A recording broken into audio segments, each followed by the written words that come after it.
kondisi mantan sedang jatuh secara perekonomian, pilot atau gimana sih akhirnya? Saya tuh jujur ya, masalah itu malahan aku tahu dari teman-teman wartawan loh. Jadi bener-bener dikasih tahu tadi di dalam tuh teman insert ngasih tahu Mama War gini-gini. Gue baru tahu bener-bener. Ya ngapain juga gue nyari tahu kabar dia, Mbak.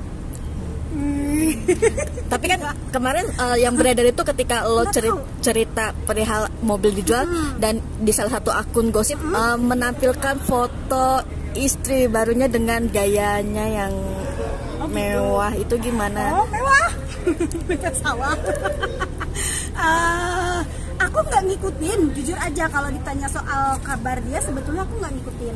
Cuma kalau misalnya kayak selentingan akhirnya tahu ini, terus ditanya gimana komen saya sebetulnya kalau saya boleh jujur, saya maunya sih beliau kondisi ekonominya baik-baik aja. Kenapa? Kalau kondisi beliau ekonominya bagus, tidak ada alasan untuk beliau tidak memberikan nafkah. Jadi kalau aku tuh nggak pernah loh ngedoain dia punya duit atau apa. Ntar kalau beliau nggak punya duit, kan aku jadi sendirian. Gitu loh. Walaupun sebenarnya punya duit nggak punya duit, gue sendirian tetap.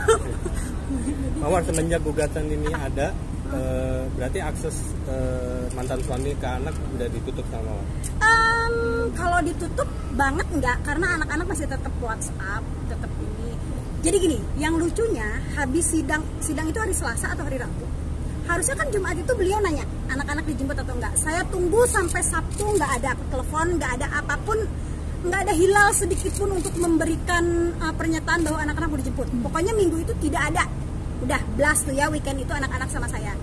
Minggu depannya kan saya kerja keluar kota, saya ke Bali, saya bawa semua anak-anak karena mereka juga yang minta untuk ke pantai. Udah dari liburan kemarin itu nggak sempat saya bawa kemana-mana, jadi karena ada pekerjaan di Bali udah saya bopong semua anak-anak.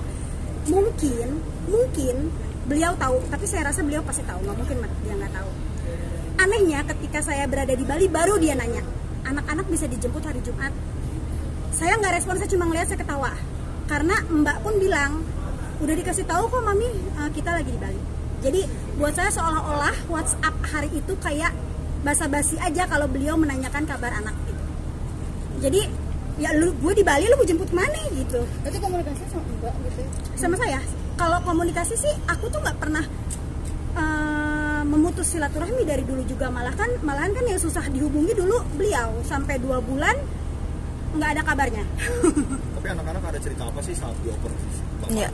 Enggak sih, nah itu dia ya, karena kalau aku dari sisi aku sih nggak mau ngasih tahu ke anak-anak. Energi buruk itu kan nyampe ke anak-anak walaupun kita nggak ngomong ya. Makanya saya selalu ngomong ke papanya pun, ada buktinya, saya selalu chat bahwa kalau di depan anak-anak kenapa kita nggak pura-pura kita baik-baik aja. Sampai detik ini pun, sampai terakhir beliau ngejemput anak-anak ke rumah saya pun, beliau tidak pernah bisa menatap muka saya, nggak tahu kenapa. Jadi kalau ketemu nunduk mulu gitu, nggak pernah gitu, berani. Enggak. Sampai kemarin di sidang pun beliau tidak menatap muka saya. Ngeri kali ya? Takut CLBK kali? Iya. Enggak. Takut ini 3 bulan kemarin nggak dinafkahin, alasannya apa? Kalau yang nol banget sih 2 bulan lah. 2 bulan. Alasannya ya karena keuangannya tidak baik katanya, sedang tidak baik. Tapi aku nggak nanya gimana lagi, cuma ya udah gitu aja. Tapi jadi mengikhlaskan nggak sih mau dinafkain, gak dinafkain? Sangat Mbak. Sebetulnya saya dari awal pun sebetulnya saya udah selalu ngomong bahwa masalah nafkah itu kalau bapaknya ada aja silahkan kasih. Kalau nggak ada, yang penting itu buat saya tuh kehadiran, ya kehadiran dia untuk anak-anak.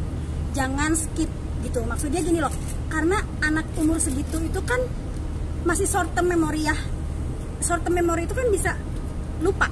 Kenapa saya bilang bisa lupa? Karena sejak waktu pernikahan beliau itu kan beliau sempat hilang tuh, nggak bisa dihubungi. Itu anak-anak tidak ada yang menanyakan bapaknya sama sekali. Yang saya ngeri itu justru anak-anak lupa sama bapaknya. Kalau saya ego, kalau saya mementingkan diri saya egois, saya malah seneng anak-anak lupa, kasarnya ya. Biar anak-anak sama saya aja. Tapi kan saya nggak mau anak-anak ngerasa kayak gue cuma punya ibu, nggak punya bapak seperti teman-temannya yang lain. Jadi saya selalu bilang ke anak-anak bahwa kalian masih anak papahnya kalian gitu. Cuma sekarang kondisinya rumahnya mami sama dedi kalian tuh udah pisah aja gitu. Jadi ada 2 rumah. Lebih ke gitu sih. Apa ya? Kalau intinya tuh gini loh. Kalau urusan saya dan beliau selesai, sudah selesai gitu. Apapun yang beliau kesalkan dari saya, tolong kalau mau gugat tuh ya jangan bawa anak. Kalau ada perbuatan tidak menyenangkan dari saya, silahkan gugat perbuatan tidak menyenangkan. Pencemaran nama baik silahkan, selama ini kan saya tetap ngadepin. Sebelum ada gugatan hak asuh anak, beliau juga sudah menuntut saya pencemaran nama baik, dan alhamdulillah sudah SP3 ya, tidak ada delik hukum di situ, tidak ada delik pidananya, sudah dinyatakan SP3. Saya hadapi dengan sangat tegar, saya datang ke Polres setiap hari pada saat itu.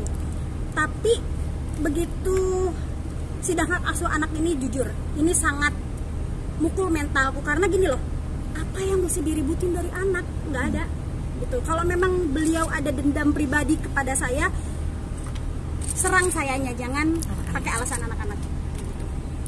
Mawar nggak apa namanya? Apa? Nggak sulit ngurusin anak-anak sendirian gitu. Sudah mulai buka hati lagi atau apa? Kalau dibilang sulit, alhamdulillah dari dulu itu saya tuh dengan mantan suami kan sebetulnya bukan rumah tangga yang wah ya. Kami keluarga sederhana, ibarat kata susah malah. Jadi kalau mau bayar babysitter pada saat itu kami nggak mampu. Jadi pada saat kami mampu punya babysitter itu, yaitu di tahun 2021, babysitter pertama di mana yang kemudian dinikahi oleh beliau. Jadi kalau dibilang apakah saya babak belur, saya udah biasa ngurus anak 3. Dari dulu juga saya, tanpa pembantu, tanpa asisten rumah tangga, tanpa babysitter. Jadi dibilang babak belurnya sekarang lebih ke gimana bayar cicilan semua, lebih ke itu sih. Ya nafkah lah ya, jujur aja gitu. Itu lebih ke finansial. Tapi kalau daily life nggak ada terlalu beda dengan dulu sih Mbak. Apalagi sekarang aku punya asisten rumah tangga ya, yang ikut ngebantu ngurus-ngurus, kayak misalnya aku lagi kerja begini kan anak-anak sama dia gitu di rumah.